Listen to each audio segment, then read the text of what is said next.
Iburu, Iboya, Buche, everybody in Cyberland.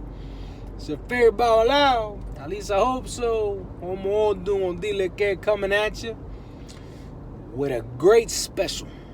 And this special is a part 2 of a part 1 that I did about 8 months ago. And I spoke about spiritual journeys. But the reason why I want to do a part 2 to this is mainly because I've been challenged with some other questions. I've been confronted with other problem sets. And I was, you know what? I think in part 1 I was a little too humble. You know, you start to hear some stories and see some things and you just got to say something, man. You got to say something. I always tell people, right? If you see something and it's wrong, say something, right? Let's correct it. And this is me trying to correct it. So I want to explain what a spiritual journey looks like, but real talk, okay? Real talk. Here's my advice for everybody out there. If you have not initiated into receiving your warriors, mano de orula, or collares, you're in good shape. Because what I want you to focus on first, before you do anything else, is Egun worship. All right? And if you have received your warriors, mano de orula, or collares, it's okay. We're still going to get you back to your Egun worship. Because that is the principal foundation to everything we do. Egun worship, which is your ancestors. And I don't care about your background. I don't care if you're Puerto Rican, Dominican, Cuban. I don't care if you're African. I don't care if you're white. I don't care if you're freaking an alien from outer space. The point here is the Eguns are always going to be with us. Whether we call the 7 African powers, la Santa Muerta, who's mainly in our border states and in Mexico and Central America. We also have Sansi, Puerto Rico. We have a lot of different aspects of Egun worship that we do. A lot of people don't call it Egun worship. But as you begin to mature in this faith, you begin to learn that there's a way to harness all those Eguns in one setup. And that's what the Bovida setup is. That's where my wonderful wife, she kind of works with people who are starting to come in to the faith and start making sure that they understand what Egun worship looks like and what is a Bovida setup. Some people have 7 cups, some people have 9 cups. Each cup has different representations. I'm not going to get into that. That's not my lane. I'm Ifa, right? And Ifa, we touch point on Eguns and ancestor worship.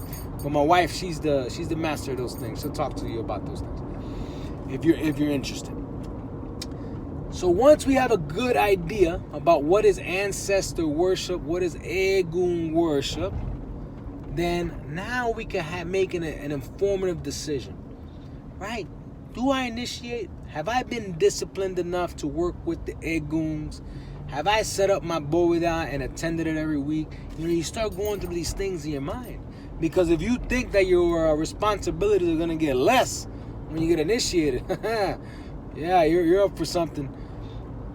So step 2 is the initiation process. Now let's say you're responsible enough and you're ready to take that leap.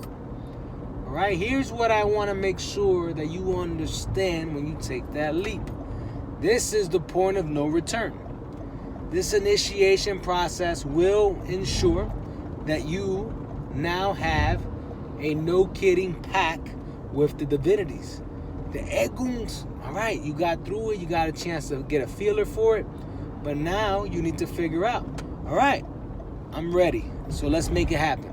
So now you make this pact. This pact needs to go in this order. Real talk, this order. Receive your warriors, then receive your mano de orula. Typically, you can split it up. You receive your warriors first, and then later on, you get your mano de orula. Or you can just knock 2 birds with 1 stone, and I recommend you do. So you go ahead and get your warriors and your mano de orula in a 3-day ceremony. Beautiful thing. Beautiful thing. Now, you got that done. Now, here's where critical thinking, and I need you to put some assertiveness and action behind what you received. Learn how to attend your warriors properly. Learn how to start doing obras with your warriors. Learn what is your ita. On the third day of the ceremony, you're going to learn real quick that there's a lot of things to your life sign. Mano de Orula, Iko Fa for females, Awo Faka for men. Comes with a sign, and in that sign has a lot of pros and cons and do's and don'ts and things that you have to truly start to walk the walk. You made the commitment, you made the jump. All right, and then you received the aspect of ire or solbo in your ita. You need to be smart on that too, because that has huge consequences on your spiritual journey. Then you need to ask your Godfather, why am I ire or solbo, and how does that affect my sign, my primary sign, which is the sign that you get in your mano de orula, in Awofaka or Ikofa. Then I want you to ask your Godfather, all right, so now who's my guardian Orisha? And how does my guardian Orisha, my Ocha, correlate with all those things? Because you need to learn how to walk, avoid taboos, the pros and the cons, and what are you good at, what you're not good at, and what is the next step for you. That brings me to my next thing. In the initiation process, if you have aspirations of going further in Ocha, I highly recommend that whether you have passage to Ifa or not, you go through Ocha. You go get crowned your guardian Orisha. All right? And you get to hear what all the divinities got to say before you pass to Ifa, if that's your ambitions. Maybe your ambitions is not to go further, right? Maybe your ambitions is you are now content knowing what your destiny is, because that's what Mano de Orula is, your destiny, how you need to walk, talk, and who your guardian Orisha is. There's nothing wrong with just knowing that information and moving on with life. Nothing wrong at all. Now, the majority of signs in Ifa don't talk about that you have to go get crowned. You have to go to Ifa. No. Majority of the signs are suggestions, or some of them may even tell you, no, you're not good for it. Don't do it.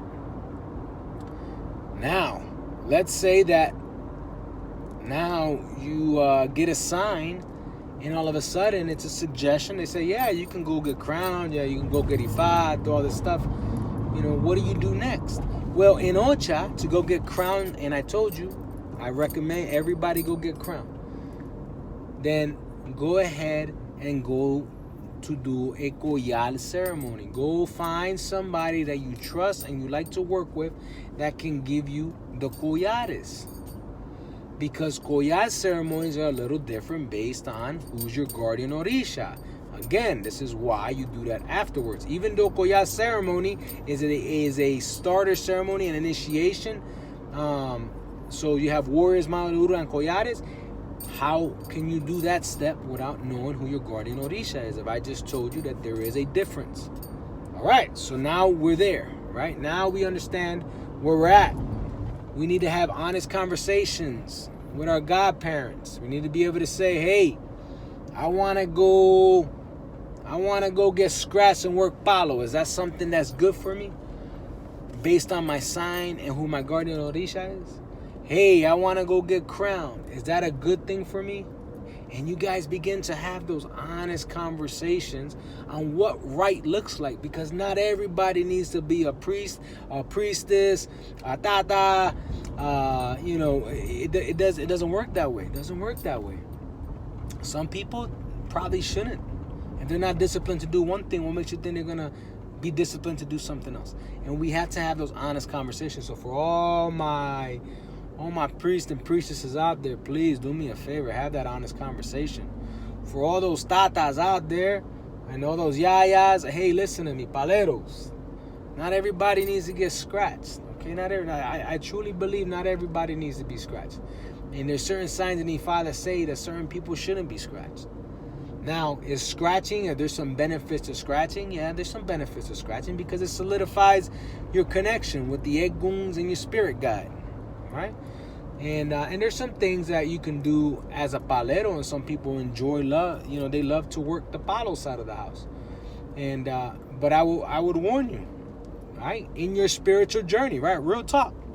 If you're going to run off and get scratched, you probably need to go get crowned in a year or so. Maybe 2 tops. That's all you get in Palo, okay? And the reason why I tell you that is because that is a very hard journey to walk is Palo. And people need balance in their lives. They can't just go get scratched and stay in Palo, Egun, because your guardian Orisha needs to balance you out. But you've given so much to your spirit guide that you've forgotten your head. And eventually, you lose that head. And that's real truth. So if you're going to go get scratched and you're going to go work Palo and get prendas and luceros and gangas and everything, listen. Have the honest conversation. That's what I'm telling you. Not everything is written in stone because we have to go do it. A lot of times, these are suggestions that you need to have honest conversations about. All right? So that takes me away from that. All right? And I know a lot of people who went straight to Ifa. All right? I know a lot of people that went straight to Ifa. There's nothing wrong with that either. The only problem, it's not a problem. Let me take that back. The only issue that I have with that is, just remember where you came from. Remember who your guardian Orisha is. Maybe now that you're a Babalao, if you did cross over that way, go ahead and walk through that journey of going ahead and feeding all your ochas. Get all your ochas. Go give them cuatro pata, which means a 4-legged animal, as appropriate, through an oba oriate with a babalao present, an elder present, to ensure that everything gets done right, because now you're a babalao, the game has changed, so that you can at least hear what they have to say. I'm not saying you got to go through ocha. I'm not saying that at all. But I'm saying you need to go get it done, because you should hear what they have to say. No different than when a santero or a santera, somebody goes to the room of Ocha and they get to hear what they have to say. We're no different. Wouldn't you want to hear what Ogun has to say about you? What Elewa has to say about you? What your guardian Orisha has to say about you? You should hear what everybody's got to say. Come on. It makes sense. It's logical. But the problem is we get too quick to run. Right? That we forget that we have to crawl, we got to walk, and then we got to run. So I hope that this video is informative for you. I really, truly do. And with that said, always remember that there's a reason for everything. And there should not be any concerns about questioning the whys. Even when it comes down to money, question the whys. Anybody who knows me, if I do a ceremony, I'll give you the exact breakdown.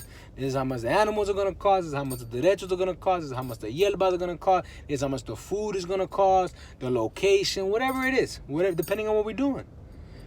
Things cost money.